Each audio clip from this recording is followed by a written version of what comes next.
It's time to get creative with Cassie. Welcome to my paper studio. Today we are doing something a little bit different, but it's been requested by a few of my viewers and I'm working on making a bunch. So today we're going to be coffee dyeing paper my way. So some supplies you'll maybe need, your craft towel or whatever you like to use. I use the 91% alcohol. I use a funnel. I use instant coffee, and I just buy the cheap stuff. Normally I just buy it at Dollar Tree. I was at Walmart one day, got this pretty cheap, and that's what I've got. I use either parchment paper or waxed paper, and then I just use also regular printer paper, just like the 28 pound or whatever it is. So to get started, I like to use a bin, and my bin is probably about 8 inches deep, and it's big enough to set 2 pieces of paper in. So the spray bottle I like to use because I spray mine. I just picked this up at Dollar Tree. I don't know how many ounces it is. It says here on the bottom it's 12 fluid ounces. Okay, so I just use this. I put warm water in it, and then I get my coffee. I put my funnel in here, and I have this little scoop in mine. I'm not exactly sure. It says 32 cc's on the back. I don't know what that converts into or whatever. So 12 ounces of water, 32 cc's of instant coffee, whatever that is. And that's all I do for my coffee. Okay. Then I give this a little shake, and it slowly goes down in there.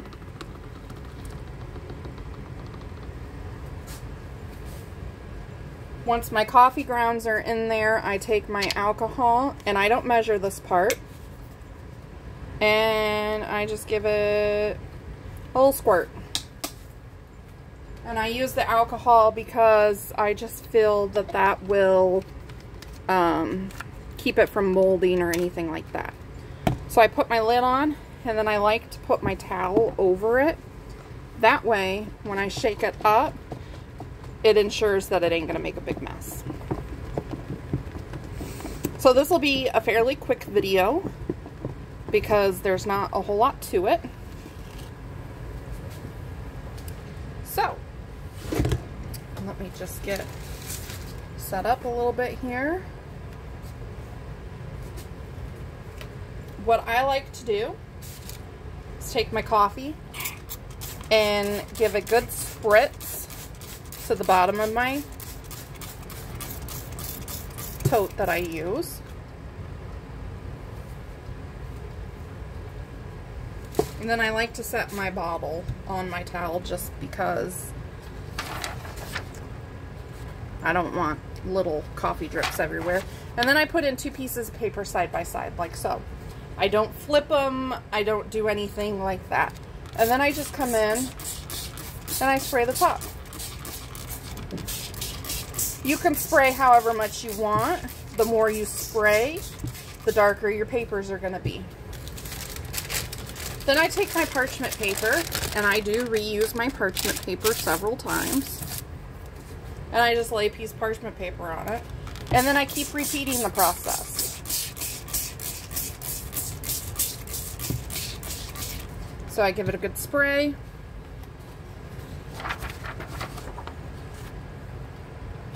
I lay my pieces of paper down, and then I spray again. Now, if you want to, you can use dish mats, bath mats, placemats, things like that with this. I'm just grabbing a couple.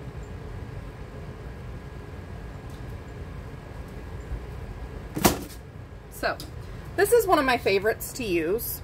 So I just lay it on there. And then let me grab another one. Here's another one. Lay it on there. And then I give it a second spray.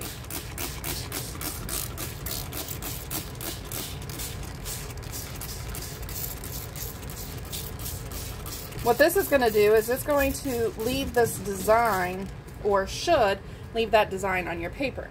Now when you're using your mats though, I don't use parchment paper in between my layers. I just keep going. So I do the paper, I spray it, I lay the mat down, I spray it again, and then I lay more paper on top. And then I give that a spray.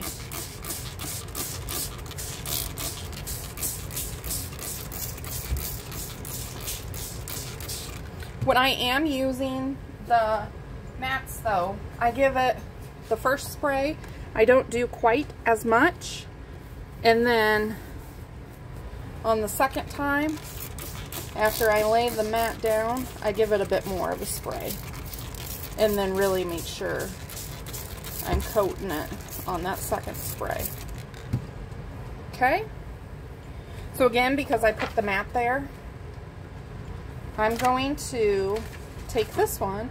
I'm just going to put it crossways like this. I've never tried this before, but why not?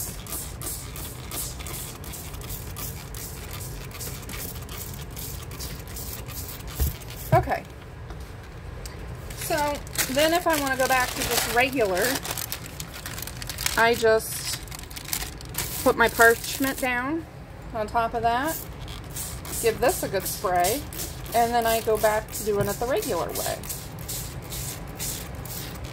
Sometimes I'll do a bunch where it's just all plain coffee dyed, which is what I've been doing. And then other times I'll do all mattes, and then other times I'll mix it up. So it just depends what I'm looking for at the time. And I just keep layering. There's no set amount of how many layers you can or can't do. You do whatever you feel is needed for you. Right now I'm doing quite a few layers because I'm not only making coffee dye papers for myself, but I'm making some for a friend as well. She's about out of her coffee dye papers, and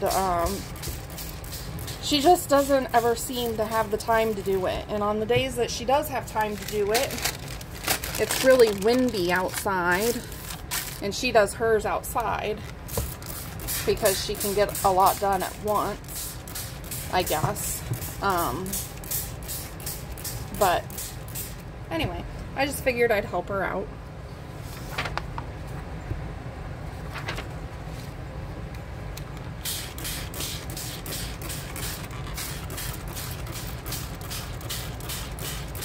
And there is no wrong or right way to how you coffee dye your papers. A lot of people like to dip them and put them in the oven, but I find that dipping them and putting them in the oven just makes my house really hot, and I hate setting in front of the oven. I used to do it that way, but it just gets so boring because you're sitting in front of the oven doing nothing. And this way I can spray all my papers and then set them aside and then just check on them every now and then. So what I do when I'm done doing all my layers, which I'm going to continue doing my layers while I talk to you about this, what I do is if it's cold out or if it's raining or it's too windy to set this outside, I just set it somewhere near me in my craft room, turn on the ceiling fan or whatever, and then let them dry that way.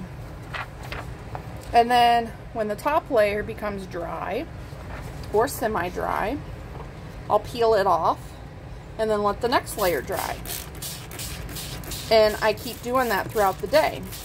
Now, your bottom pages are going to be sitting there wet for a lot longer. So they're obviously going to be darker towards the bottom, which is fine because we like all different varieties of coffee dyed paper, right? Now, when it's really nice out, like today, the sun is blaring, there's a little bit of a breeze, but nothing too major, and it's quite warm out. So I've been taking these and setting these outside, and then every time somebody's been going outside, they're checking my papers for me. And, you know, I get up and check them too. And it literally takes about 5 minutes for a layer to dry out in the sun. And this is actually my second batch today, and it's only 2:30. And I didn't get up until, I don't know what time, like 9:30, 10 o'clock. And this is my, like I said, this is my second batch. I've already made one batch, and they're all already dry and put away. So, when it's real nice outside and you got that sun shining, this is a great project to do. It goes rather quickly. And you get quite a bit of papers. I think I'm going to run out of papers here, though, before I run out of parchment paper. My stack of papers is getting low. And you can do this with other things. It doesn't have to be just the plain coffee dyed paper. You can dye your guest checks. You can dye your tags, your ledger paper, book pages, receipts. I wouldn't do digitals, especially if you're using an inkjet, because if it's an already printed digital, your colors will smear and mud together and it won't look very good. So if you want to print on these, I can print on these in my printer, or with my printer, and I have an Epson printer. I have to iron my paper first, though, and make sure it's really smooth, because doing this, your paper will get warped a little bit. It will wrinkle. So I just take my craft iron to them, and I just iron them and make sure they're flat. And then I do them one page at a time through my printer. I can't put like a stack of coffee dyed papers in my printer and then tell my printer to print 10 pages, because my printer will then get jammed up. So I just do it one at a time. And then this will be the last layer here, because I'm out of parchment paper now. And when you're done and you think your parchment paper's had enough, save your parchment paper and use that in your journals as well. I have a bunch of parchment paper stocked up. And I love the crinkle that it gives. And I love the look of it. So for what I've done here, I've used almost my entire bottle of coffee. So this is a really good formula for me for what I do. And I did dribble some stuff on my desk, but it's okay. Easy cleanup. So that's all I do. And then now that I have this and it's nice outside, I'll take this outside and set it in the sun, and every few minutes I'll go out and check it and bring in the top two pieces and the piece of parchment paper under it and expose the next layer. And that's all I do. And then I end up with gorgeous coffee dyed papers. Let me show you some. So I have this file that I usually keep in my filing cabinet. It's layered coffee dyed papers. And I just get a good variety. And like I said, depending on how much you spray, depends on how dark your paper is going to come out. Like the edge of this paper is a lot darker. This was towards the bottom of one of the bins that or one of the batches that I did. And then this one probably was towards the top because it's lighter in color. But they just come out so different. And they're just, it's just a really easy way to do it. So that is how I do my coffee dyed papers. Like I said, there's no right or wrong way to do it. You do whatever works best for you and what you have the space to do. But I've been asked several times how I do mine, and that's how I do mine. So if you enjoyed this video, go ahead and give me a thumbs up and subscribe to my channel if you haven't already. I appreciate each and every one of you for being here with me today. And remember, until next time, make today your own and stay creative. I'll see you in the next video. Bye-bye.